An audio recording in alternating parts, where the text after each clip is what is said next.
at the beginning, I wanted to encourage everyone. It's kind of an experiment we're doing is give us a review of this podcast or our podcast in general on Google My Business. And that link is in the show notes. Just click on that link. You'll have to sign into your Gmail account or your Google account, and then give us some feedback on this episode or the podcast overall.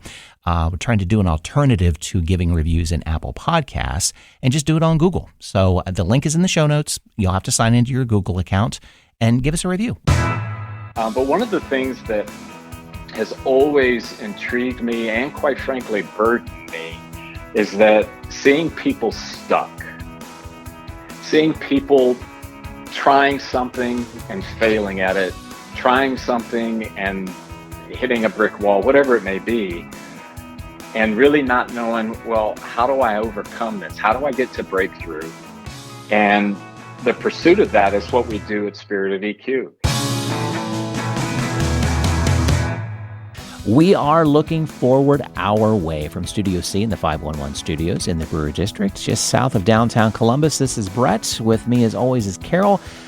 We've got a valuable episode today for our listeners. Brett, I really think that this episode is going to get us on track for New Year, New You. Exactly. Listeners, the New Year is right around the corner, and let's take it on. We have all had a couple of crazy, frustrating years. Now we're drawing in a deep breath, ready to take on a new year. But wouldn't it be better to begin this new year with a new attitude? So with us today are Eric Pennington and Jeff East, both partners with an organization called Spirit of EQ here in Central Ohio. They're going to lead us through a discussion on what is emotional intelligence, why do some have an empathetic attitude and others don't, and how can I build my EQ in my organization? So Eric and Jeff, thank you both very much for joining us today. Thank you for having us. Yes, thank you for having us. Well, I've known Eric and Jeff for many years. Full disclosure, I help them with their podcast, Spirit of EQ podcast. Take a moment, go to your phone right now and subscribe to that podcast. Yes, please. Yes, that's why we love you, Brett. And we wanted you, the listener, to have an opportunity to hear more about this concept. So I know you're going to want to subscribe and follow after you hear this episode. Seriously. Eric and Jeff, we're going to have them both tell us about their backgrounds and how they came into this career path, because it wasn't they decided right after high school, I'm going to go into Spirit of EQ. They have a pathway to this. Let's start with Jeff. Tell us about how you got here, as well as what you see Spirit of EQ doing, helping employers and organizations get through emotional intelligence. Okay, well, it was a long roundabout way. I actually grew up on a dairy farm in Jamestown, Ohio. My degree is in ag business, but in the late 80s, late 70s, that was not a good place. So I ended up taking a temporary job with Orkin just to pay the bills, and found out I liked the industry, didn't like Orkin. So I started working it was a teeny tiny company then called Varmint Guard. One of the owners is a fellow named Jim Vave. And as the company grew, Jim was always very interested in the culture of the company. So we were always doing things like the DISC profiles, Myers-Briggs, and things like that. Yeah. Well, he got introduced to emotional intelligence through a company called 6 Seconds. And as the company grew, we needed more people because we were in several states, and I was on the road a lot with the company. So I ended up getting certified because it really resonated with me. And then just through circumstances, I retired from that and am doing this now with emotional intelligence with Spirit of EQ, with Eric, and then Jim that I just mentioned, and his wife Lynette are all a part of what we do. What I like about what we do is we help people holistically. It's not, if we come into a company, it's just not helping them with work stuff, because this goes through their whole life, and just makes it easier for them to make decisions and to just function better, work better with people. And that's what I really like about this. Yeah. Eric, what about you? So my career was primarily 15 years or so inside of corporate America, and I basically ran with the script that said, go into that world and get promoted and make a lot of money and get a corner office and all those different things. And I had what I would call a Solomon moment, where I got everything that they told me that I should get, and I found myself very bored and very, very much oh, so you're telling me this is it?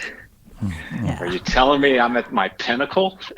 I'm supposed to feel different, am I not? Yeah. Well, in that world that I ran, nobody really cared about my Solomon moment. So it was one of those things where I came to a crossroads and began to ask myself, okay, well, what do I want to do next? Because I can't see this being the final chapter of my career. And along the way, and I was in leadership, I was an executive, so I had a number of people that reported to me, and I always had a burden for their well-being, and more so sometimes even than the business objectives. That part was probably the driving force that led me to where I'm at today. Now, in between, I took the dive into entrepreneurism, from everything from coaching, consulting, and this and that. And it was a journey to figure out, okay, where's my sweet spot as it relates to this people development and quite frankly, my love of people. And about it's probably about 4 years ago, I met Jim Vave, the gentleman that Jeff mentioned, and it was kind of by accident. We were both serving on a panel for Franklin University, a local university here in the Columbus area, and it was on employee engagement. And we were on stage together, and it was the funnest time. I had done those before, but Jim he's a unique dude. He's truly a unicorn, and Jeff, I know, would agree with that.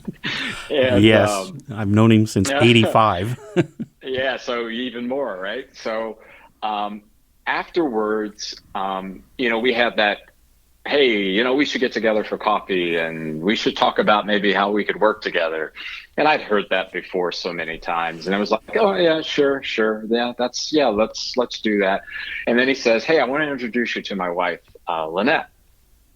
And as soon as I locked eyes, I go, I think this guy I can trust. Because if this lady was just, it just oozed. There was so much light. And I thought, okay, this is not an accident. This is something that's going to go. So I took all of those experiences from the corporate world, from my entrepreneur pursuits, the writing, the speaking, the coaching, consulting, all that, and we began that journey. And here we are today. A lot of what Jeff said is kind of mirrored in my perspective. But one of the things that has always intrigued me and quite frankly burdened me is that seeing people stuck, seeing people trying something and failing at it, trying something and hitting a brick wall, whatever it may be, and really not knowing, well, how do I overcome this? How do I get to breakthrough? And the pursuit of that is what we do at Spirit of EQ, is to help people and organizations utilize some learnable skills to make better decisions. Because as many of you out there have probably heard, right? 90% of your life is more than likely the choices you make. 10% is the stuff you never could see coming. That inherently says that we all have a tremendous amount of control as it relates to what we decide. And emotional intelligence is, to me, that's the elixir. That's the fuel to making better decisions. And I know, and we know, as we've seen from research as well as in our own direct work, the better people get at decision making, that 90% thing bears itself to be true, and they get the results they want.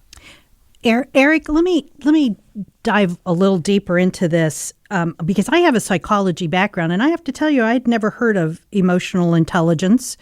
And I'm listening to both of you. It's not just a fad word that people are throwing around. tell us a little bit more, like define EQ for us, and how does a person know if they have it, and go a little bit more into why it's important. Sure. Well, first off, Carol, everybody has it. It's just a matter of what is that level? What is that? What is the depth of it, the strength of it, that type of thing.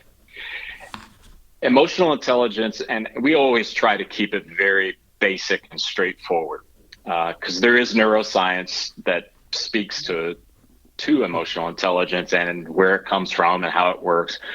But we simply say it's the management of your thoughts and your emotions to make optimal decisions. That simple equation typically leads to what you could ask any person on the street, any corporation, any nonprofit. They would say, yes, sign me up for that. So again, managing what I think, managing what I feel, so that I can make the best decision possible.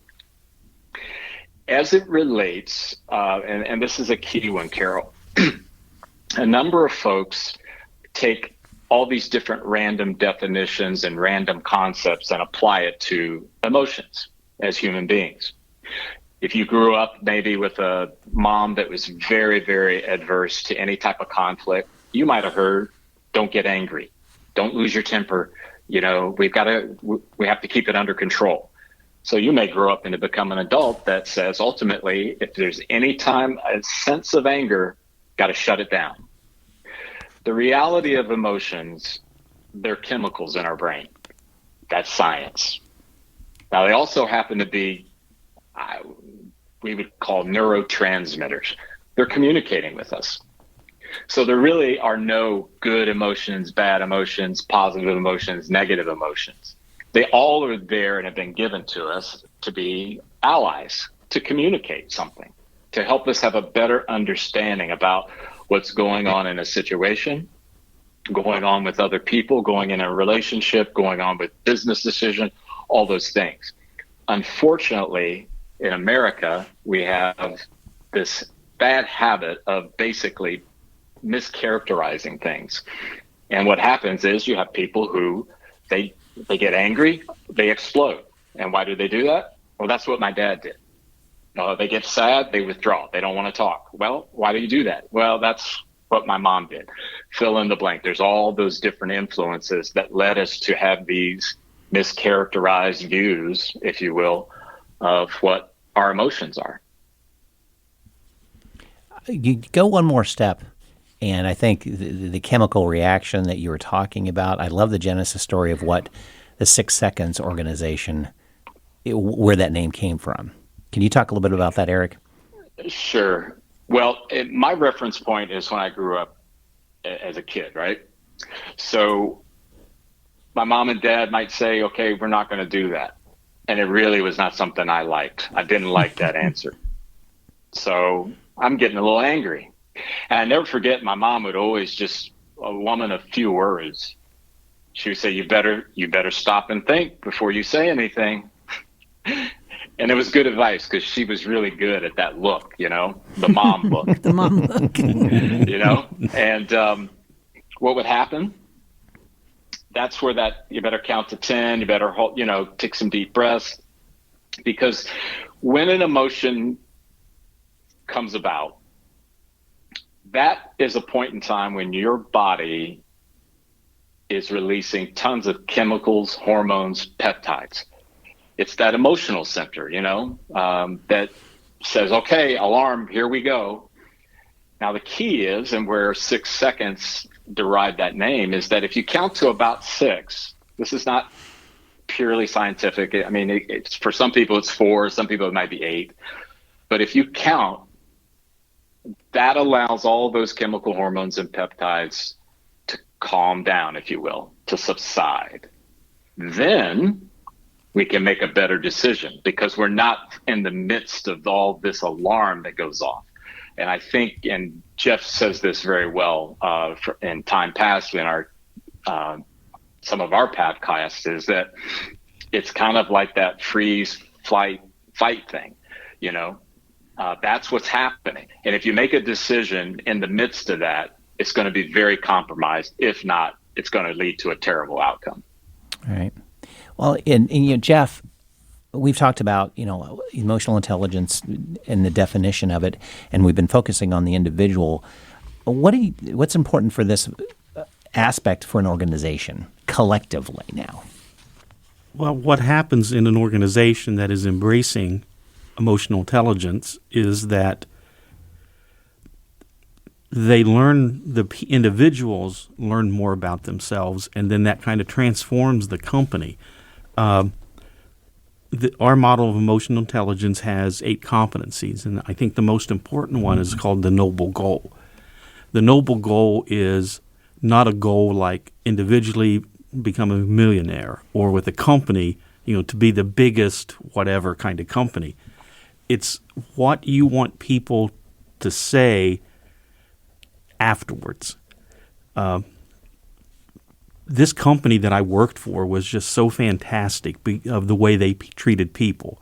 Or when I had this person out from a company, they listened to me. They just, they treated me like a person, not just a checkbook. So when a company is doing that, and a company can develop their own noble goal for that, it makes everything work smoother. Everybody is kind of pulling in the same direction. It'll cut way back on a lot of the, one of a better word, the drama of the workplace. Employees are happier. Employees end up being much more productive because they're not wasting their emotional energy on those kind of things. So I think it's very important as companies, organizations. Eric and I know Dubuque, Iowa, their city government is putting emotional intelligence throughout the whole city government, starting with the police department. Thanks for the plug, Brett. But if you go back to one of our earlier episodes, we had one of the assistant chiefs on talking about how much difference it makes in dealing with the public. So I think it's important for organization to think along those lines. And one thing that Eric didn't mention is, unlike your IQ, you're just you're as smart as you're going to be. You can learn new things, new processes, new facts, but your intelligence pretty much stays the same. Emotional intelligence is not. It's not static. So you can learn tools and things like that, and a company can learn things like that as they grow. It sounds like it's a good stepping stone to develop a company culture. Oh yeah, if you haven't done already, or refine one. Like I said, the company that I worked with Jim, that was part of the process. As we grew, we needed more defined culture. So that's why we did that. Mm-hmm. Yeah. I was going to throw in to add something. What Jeff was talking about, and I see a number of organizations that make this mistake of introducing corporate change before individual change. And if you can imagine, organization, maybe they went to a seminar or they saw something at a conference that said that you should have a servant leader culture, right? And they come back and they introduce it. We're going to be a servant leader organization. That's going to be our basis. And oftentimes those initiatives, even though they're well-intentioned and valuable, they fail because the order is reversed. It's backwards. Because until I get a sense of how I manage my thoughts and my emotions to make these better decisions, I might look at that introduction of a servant leadership program as oh yeah, we've been here before. Yeah, I guess, yeah, right, whatever. Or I might be somebody that says, that'll never work because, I tried that when I was at such and such a place. You fill in the blank with reactions. An emotionally intelligent person, and again, this was the person transformation, if you will, begins to evaluate it, maybe from optimism. Hey, maybe this will be a pathway for us to get better. Maybe they apply some consequential thinking. Well, what if we don't do this? What could be the cost to it? So again, addressing the individual, and I'm so glad that Jeff mentioned that, is that that's where it starts. Mm-hmm. Then the company has the ability or will have a much greater chance of implementing corporate change because the individuals have changed. Mm-hmm. Yeah. And also, one of the things that Eric and I have observed, for an organization, this needs to happen top down. You need to start the leaders, the official leaders of the company need to have bought into this. Instead of going, this is a cool idea, I just want my line employees to do it. And then what happens, the line employees change and the leadership didn't. Mm-hmm. And that's not a good combination. Right. Well, and I want to say, too, to what Jeff is saying, is that it's not a case of that we would never work with an organization that didn't apply what Jeff said. Because what Jeff said is, if you want to go have the best chance for success, mm-hmm. he just described it. However, if for some reason that doesn't happen, there's still tremendous value in a line employee and a manager, a mid-level manager, growing their emotional intelligence. And yes, there is definitely, and Jeff alluded to it, there is a sort of a risk there that you may have that mid-level manager that's more intelligent, more emotionally intelligent than that senior level manager. And that can cause issues and that could create a problem. But I think inherently the idea is, any positive movement of emotional intelligence is a good thing. Because again, you think about the impact on a family, impact on a community, a city, on and on and on.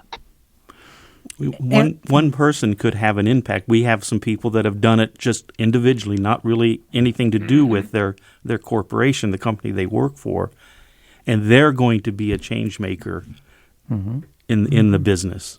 Sure. Eric, it seems to me that given where corporations are right now in having difficulty recruiting employees, that retention is really important. They can't afford to lose the good folks they have.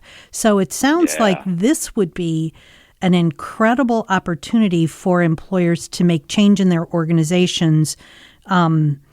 So you do start with the individual, but say you've gotten to the point of where you're really looking at that organization. Let's tell our listeners, how do you start that process? What are the steps? I know there's an assessment that happens. Give us a little bit more information on that. Yeah. So one of the things that I love about being a part of Spirit of EQ, and it's a differentiator, is that we start with data. In many types of organizations, there's an absence of that. And the data that we use and have tremendous success with is through the assessments that measure the emotional intelligence of the individual. And once that is achieved, or once that's completed, it gives us the ability to carve out a growth pathway that's based on, again, solid, valid, reliable data, which increases the chances of success, which is that behavior change, which is that place where the management of thought and emotion are really clicking on all cylinders. Mm-hmm. Once that's occurred, and this is just a pathway that I recommend. I mean, it doesn't mean it's a silver bullet. And I must say, and I probably should have said this at the beginning, this is hard work. You're going into a place that's going to require hard work. You're not going to get a silver bullet here. Jeff and I can't come in, do a workshop, and then magically tomorrow everybody's emotionally intelligent. Right. That would be nice, but... Yeah, and then we'd be paid about quadruple what we are these days. You got that formula down, right? Yeah, exactly. Right. So in the spirit of that, once you're able to, and that our basic emotional intelligence assessment provides for that pathway. as they have entered into this journey, there are other assessment tools that we have, one of them being vital signs. That's what we call it internally, which is kind of like a climate survey, if you will. And that's probably not doing it justice. And that can be done on the individual. It can be done using a 360 mechanism. It can be done through a team, and it also can be done organizationally. That getting that kind of data can give you a leader, an organization, a sense of, okay, what's the climate like around here? What are we thinking? What are we feeling about what's happening? And that, again, if you've got these growing emotionally intelligent employees, when they answer the questions in a climate survey, they're going to be more thoughtful. They're going to be more, again, emotionally intelligent. So maybe the idea is that, it seems like we're not paying enough attention to the mental health of our employees. Okay, now we've got a sense that good decision making is happening, in as much as that they've noticed it, they've observed it, and they also want to play a part in improving it. Okay, well then, boom, you can begin to start to address that organizationally toward helping that particular problem. And then from there, we've got some other ancillary types of assessments that provide data around sort of this neuroscience, brain style type of inventory, if you will, that's helpful in understanding about how my brain style is different from yours and vice versa. It seems to me that hearing the assessments and the data, a listener could say, oh, well, they're just taking tests. But this could be a very subjective process.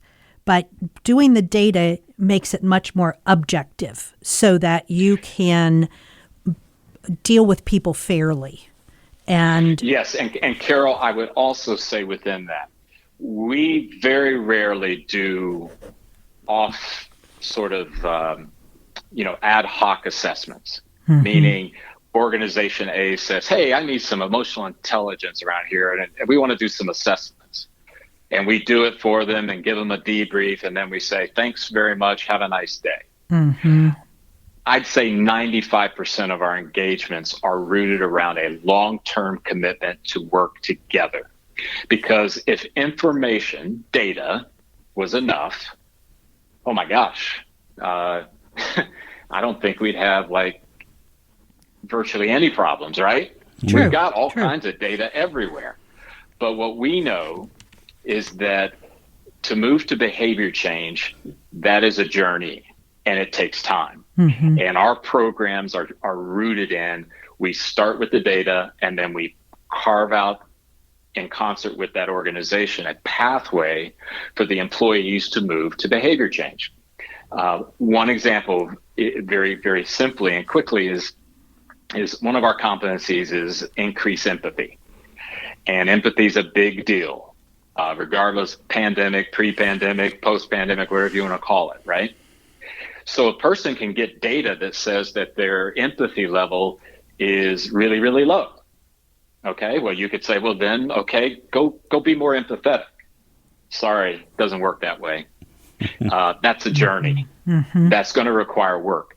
And we come alongside of those individuals through engagements that last typically 9 to 12 months to help them get to that place where they go, you know what, when I first started, man, I felt like I couldn't get anywhere. And I was thinking I was empathetic, but I'm really not. And then it starts to move to, oh my gosh, see, I started taking I listened to your podcast. Oh, that session we did on empathy. That to me is what is the key in the work that we do to get people to move to where it's not just, again, hey, I got some data that says I need to be more empathetic, but I've got some data. Now I want to work on that so that in 6 months, 9 months, whatever, I'm more empathetic. Mm-hmm. One of the things that we tell individual clients or businesses is this data that Eric is talking about. We want them to approach it with curiosity. What is this really saying? Because there's no right or wrong answers with this data. It's just saying what it is. So, why do I feel like why is this showing I'm not empathetic? I really care about people. You might not be very empathetic to yourself. That kind of thing. So Good point. We want things to be approached with the idea of, I want to learn. And the only way you can really learn is to be curious about things. Right. Yeah, I took the assessment with Jim Vave. I knew Jim before Eric and Jeff, and talking with him, and it's over 100 questions or something like that. I mean, you can't fool this assessment. It's good. It's very rooted in the academic world. Yeah. So if somebody just check marks things, it'll kick it out like right. So exactly. So and so took the assessment, and then Jim and I met a week after that, had over a cup of coffee, and the things that it showed are spot on. I mean, the way he explained it is, it shows you this, it shows that you're this, and mine is a very high empathy level, to a point that Jim says it may be disabling you, that you just have too much that But I took away from that, going, okay, this is me, this is who I am. Don't let your high empathy level be disabling, that it stops you from doing things, right. That sort of thing. It's a good thing to be, empathetic, but don't let it stop you from doing things. Another thing, and Jeff mentioned about the curiosity thing, and this is something that we as a company pride ourselves in as well, or as a key value, and that is providing psychologically safe environments to learn. Because, as I think we all would agree, sometimes when you get information in a report or an assessment that reveals something that might show weakness, it can easily be a case of where you begin to think, I've failed, I'm not good enough, I should have been better 10 years ago, on and on and on. Yeah. But opening the door to curiosity, you have to sort of till the ground, if you will, with that psychological safety. And in this age, especially in the pandemic age we're in, that is really, really huge. And we put a lot of effort and emphasis on making sure that learners, and in our case, adult learners, know that they're coming to an environment and an engagement that is psychologically safe. Yeah. That, Eric, I'm so glad you said that. That notion of learning, of being curious, that's something that I loved about my time working at Ohio State, because continuing education, you learn to learn. Every day learning something new. When I was working with clients who are 50 and over looking for jobs, I would say to them, look at a networking opportunity as learning some new information. Everything that we can do to make ourselves a better person, better emotionally, all of that seems to really begin with the ability or willingness to learn something about ourselves and take ourselves to another level. One of the things that we think is very important when we are working with an organization, we're not going to kill them with PowerPoint. Right, Eric? Yeah, we kind of call it death by PowerPoint. Yes. Right, we use it because one of the things that we realize, and this is, I got to give a lot of this credit to 6 Seconds, the company that we're a preferred partner of, and they do a really good job of teaching us how to teach. And so we have a formula for teaching that keeps people engaged, so that if you're a visual learner, you've got the PowerPoint. If you're an audible learner, we're talking. If you're one of the kind of people that have to move around, we always have some kind of physical activity that goes on. So that's another way of what Eric is talking about, trying to make it a safe place so that everybody is taken care of that way. Well, I got to say to Jeff, with what you described there, is very, very key. The object is not for us to give great presentations inside of a software program. That's not the objective. The objective is for you to find, again, that psychologically safe place where your style of learning can come through. There's another danger, and this is where I would speak to those senior level leaders. One block to curiosity is an environment where you feel that your identity, your diversity is not respected and maybe welcomed, right?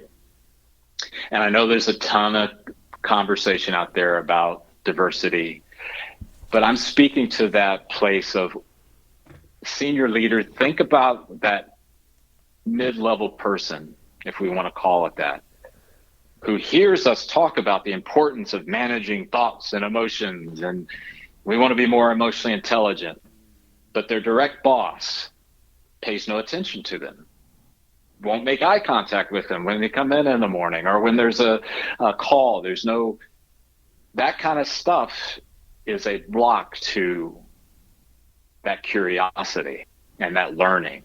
And again, I know that's not something that they fix overnight. We don't have a silver bullet, but that's one thing to keep in mind that is certainly an inhibitor for that learning. All right. Well, that leads me to the next question about success stories. Jeff, could you talk a little bit about, where an organization was, where they ended up being, that success story? I think I'm going to give that one back to Eric because he's worked with our larger clients more than I have. Gotcha. What do you think, Eric? Well, it's interesting because as we have been growing, I'll hear people ask me, so Eric, so what's your sweet spot? What vertical industry is most, advantageous for you guys? We have so many diverse types of clients that the only common thread I have, or I've seen, or we've seen, are senior level leaders that have a heart for their people.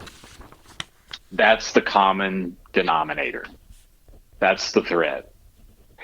And one specific one that comes to my mind is a technology company who, I want to say they had, 25, 30 people. So fairly small organization. And what we typically like to do is to get feedback, throughout the process of how it's working and how it's going. And one of the things that really leaped out to me in conversation with the owner of the company is to have employees and for him to say, I see a difference. And that's ultimately what you're looking for. I need to see difference. Because let's face it, we're not in the business of like supply chain where we can say, well, the reason why it hasn't hit there is because it hasn't done this and it should be Tuesday by 4. We've got this on it. We're talking about human beings. Too diverse, too complex to put a true measurement to it.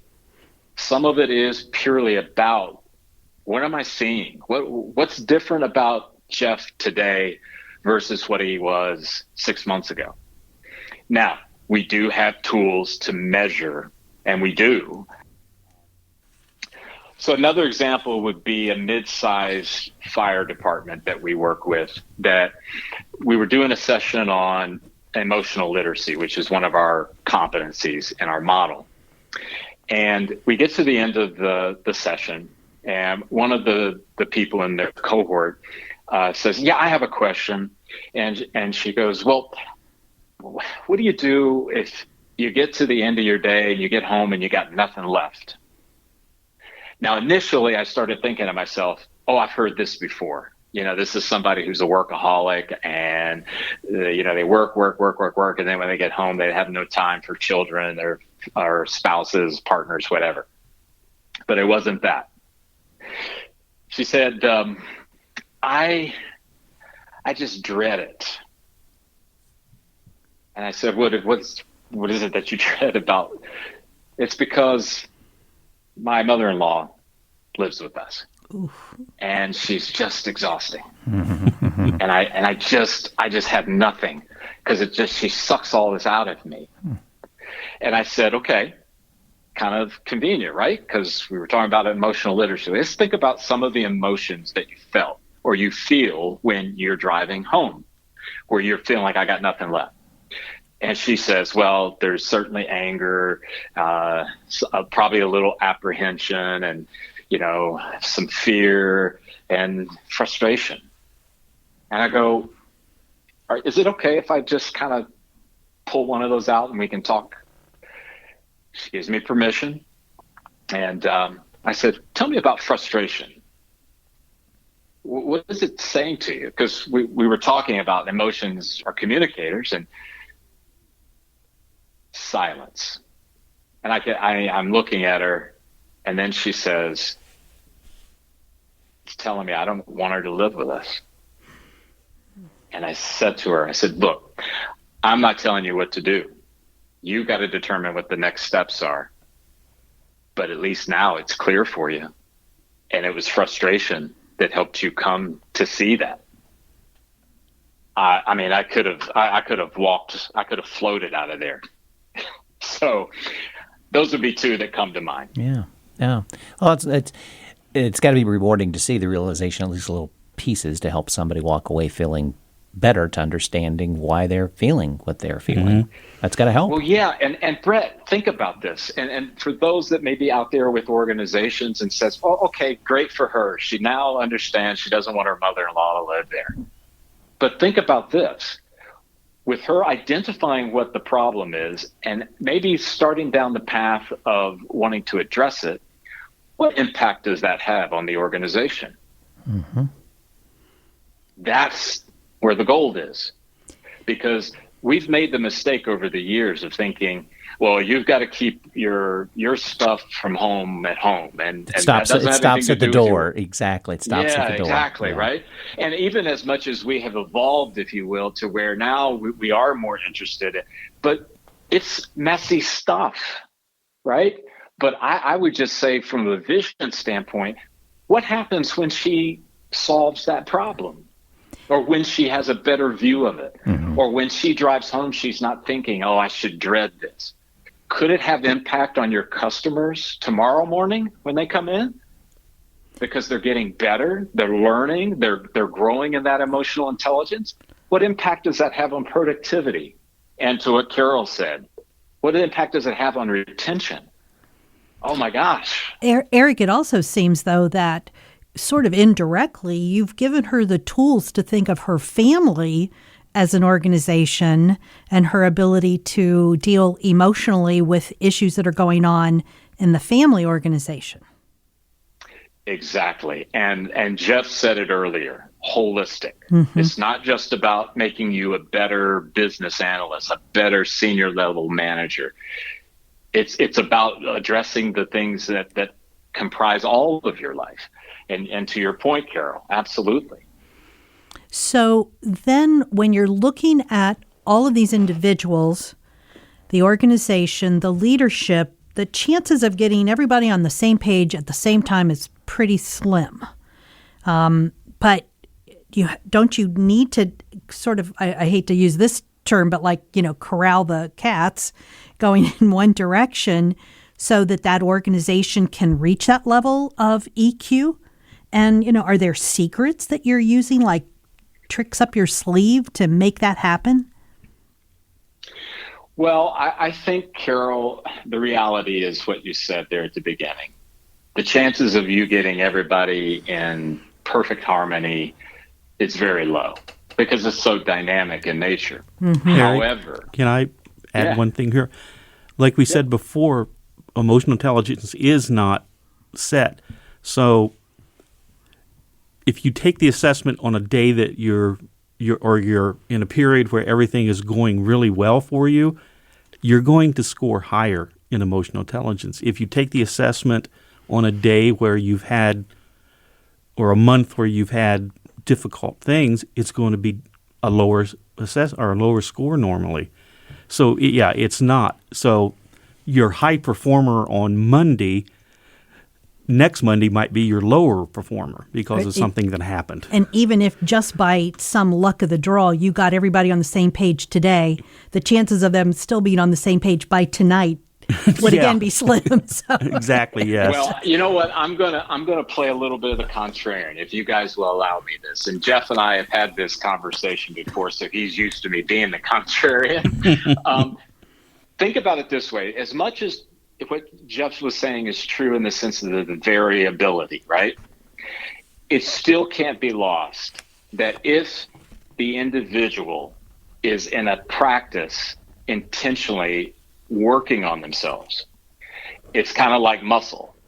If you continue to lift weight of whatever variety, you will build muscle. You will get stronger. If you stop, your muscles will atrophy, right? Mm-hmm. You'll experience atrophy.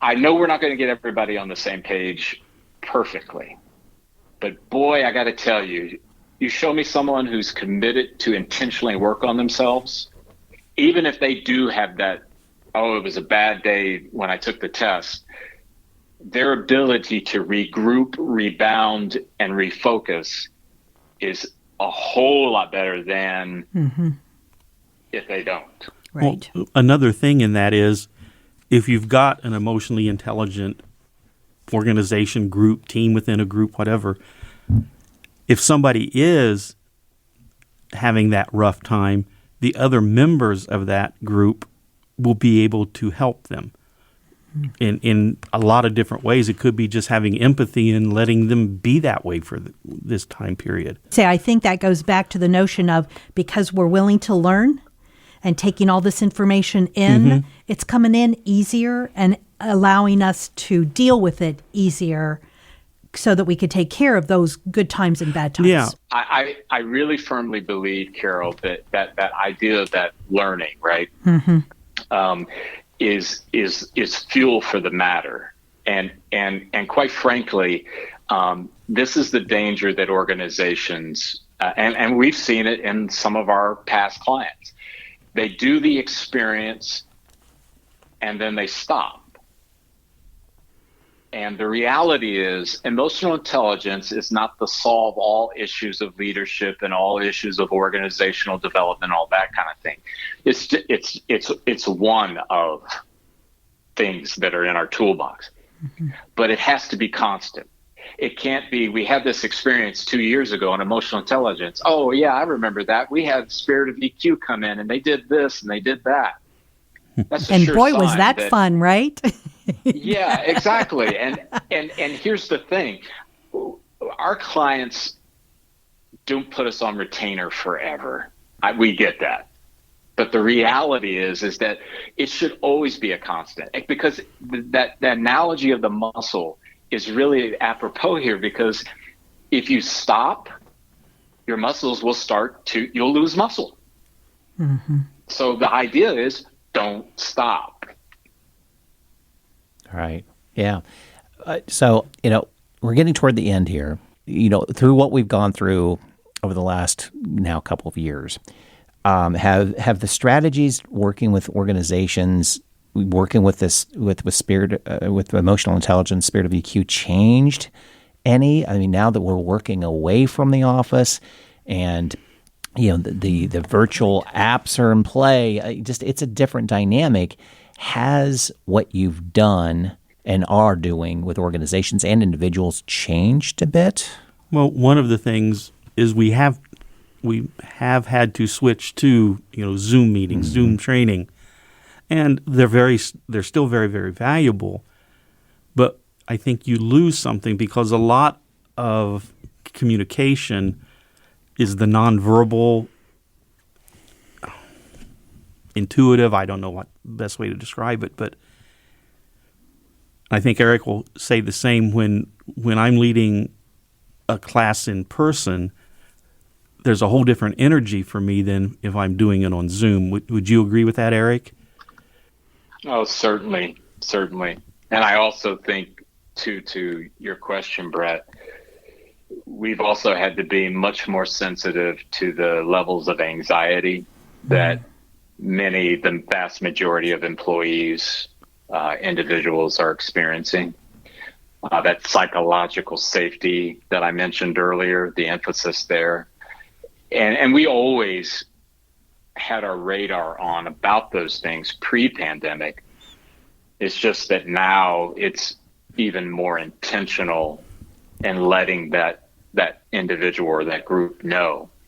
And as sad as that is for me, because it means people are, they're having trouble. One of the things that has changed is that I think employers now realize just how valuable an asset their people are. Now, to be sure, some of them don't know what to do. Some of them are struggling with their own internal neural pathways that say, well, why do we have to bother with this stuff about emotions? But at the end of the day, no one is going to, I would dare say there's going to be any senior level leader that would say, oh, no, people aren't dealing with anxiety these days. They're just like it was 10 years ago. Have either of you seen differences in individuals dealing better in this kind of crazy environment? So, are younger people better or older people dealing with it better? And the reason I'm asking is the beginning of the pandemic, there was a lot of concern over older adults being home alone and being away from family and friends. But over time, it was realized that older folks were doing better than younger folks because older folks were used to being alone and younger folks weren't. And the fact that they were trying to sort of break into being part of a culture of a company and not really even, we've talked to young people who have not even met their colleagues face to face. How do you create EQ in an environment which people don't see each other than on a computer? I know Eric is working and using it some and trying to develop it further of what do you call peer groups, Eric? Actually, they're we call them group cohorts. Okay, I couldn't remember the right word. That's all right. Yeah. And, so that they, even if they can't get together physically, they can, meet regularly that way in a smaller group, which I think helps. Okay. Yeah, and I think that those folks, too, as we set those programs up, there is, depending on the size of the group, there are things like we help them create these accountability partners, right? So if you're in a cohort of 20 people, maybe there's, a cohort inside of that cohort, 2 on 2 and 2 and 10 groups of 2, if you will. And you go through the program, the cohort together so that there is building of relationship that way. And then I think there's a certain level of anticipation and excitement to be meeting regularly and to have this as part of, okay. And by far, and you talk about changes in how we do the work we do, is seeing people understand something that Jeff and I and our team already have figured out, if you will, in the sense that we know the power behind this, is for them to see that, oh my gosh, this really helps. Hey, you know what? I tried that, and you know what? It's kind of hard, but the more I do it, I'm starting to, and that's such a powerful thing, because I think, unfortunately or not, depending on your view, the changes that we're seeing in the workplace and the dynamic of how it will be done, if you will, it's not over. There's more change coming. Right. And I think everyone would agree with that. Right. One of the things I was sitting here thinking about other people that we know through 6 Seconds, our other preferred partners and things. I'm looking at all those people, and while we're all doing this because we want to make some money, I think for most of the partners that I know, that's not the most important thing. If you're looking for somebody to work with your as an individual, as a company, you want to try to find somebody that is doing it because they want to help. If somebody and that's one of the reasons, like Eric says, we don't like to do just a one-time thing.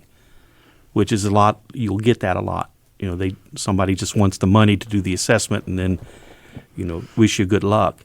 But I think, try to find somebody that really cares about their clients. Well, nobody wants to be sold. Right. They've come to you for solutions. Mm-hmm. They know something's going wrong, and this is an alternative to find out what's going on. Right. Individual, organization, one way or the other. Well, and Brett and Carol, let's face it. How did you feel when somebody just tried to sell you something? Mm-hmm. I mean, I don't think it would take very much for me to figure you probably felt like I felt. Like, hey, the only reason that you're bugging me is you just want me to write a check. Right. You don't really care about whether or not I get success from your unbelievable marketing plan or unbelievable lead generation program. You're just interested in getting that check. Right. And that's not who we are. Yes, we're going to ask you to write a check. And yes, it's not cheap. However, you can rest assured, Jeff, myself, and our other partners, you're going to get people who really actually care and want you to get to breakthrough. And to me, that's the sign of value. Mm-hmm. Well, I think that's really, these are incredible lessons for our employer listeners who are joining us today, and something really to think about. In this time that we are having in terms of keeping our workforce stable, this is a key question. And so I'm hoping that our employers will get back in contact with you, talk to you a little bit more about what emotional intelligence is and how the spirit of EQ can help them. Just as we're closing today, we always give our guests an opportunity to give just a one last thought, one last tip to our audience. And Jeff, why don't you go ahead and get us started? Approach things with curiosity. If what we said today is striking a chord with you, explore it. There's lots of resources. You can come to our website. I don't know, we have 50-some podcasts now. Yeah. Explore it. And if it's something that's resonating with you, then dig deeper. Thank you. Eric, how about you? That's such a great question, Brett and Carol. And I guess I probably would leave folks with the idea that this idea of decision making, in some ways it might sound like just the employer driven motivation, like, hey, we need you to be a better decision maker. But when you really think about it, when you look at the span of your life, you probably would be able to look and go, yeah, I'm where I'm at because of the choices I made. I would hope that people would be motivated to get even better at that. Mm-hmm. Because we live in uncertain times now, and I think that's going to continue for a while, maybe a long while.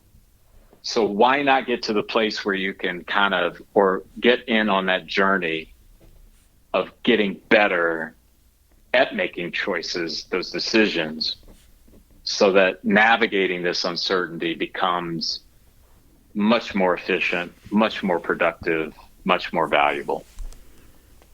What have you got to lose to be better than you are today, tomorrow? I just don't, in any scope, whether it's, using this or just figuring out, I can be better all the way around. I just have to work on it. What have we got to lose? Absolutely It's the great nothing. irony, Brett. Yeah. That's the great irony of America. Yeah. And I'll say this to clients consistently. I say, we put our careers, we put all these aspirations of things and all that, we put that front. But working on ourselves has become an afterthought. Mm-hmm. And that, we're learning how vulnerable we are in that sense. When you think about, for example, with brain health, we were totally unprepared for what happened to us with this pandemic as far as its collateral damage. And I'm thinking to myself, man, whatever the next normal is, I really hope that so many people will just say, you know what, I'm not ignoring my brain health anymore. My mental well-being is super important. Yeah, exactly. Yeah. And hopefully, we give the listeners something to think about with emotional intelligence, kind of, and maybe demystify what it is as well, too, because I think we hear that term bandied around a lot and not knowing, is it voodoo? Is it, or where is it based on? And there's some solid stuff it's based on, and I think it's something we need to address to better ourselves and better people around us. But thanks for both of you being with us. Listeners will have more about emotional intelligence. I want to remind everyone again that Jeff and Eric have a podcast, Spirit of EQ podcast. It is a really, really good podcast, even if I do say so myself, since I help produce it. But they do a great job with it. Honestly, they really, really do. They've been at it a long time, and you'll learn a lot just from listening to that podcast. It's well worth the time to do that. And you can find links to that on our website as well, too, lookingforwardourway.com. Thanks for being with us, guys. Thanks for having us. Yes, thank you.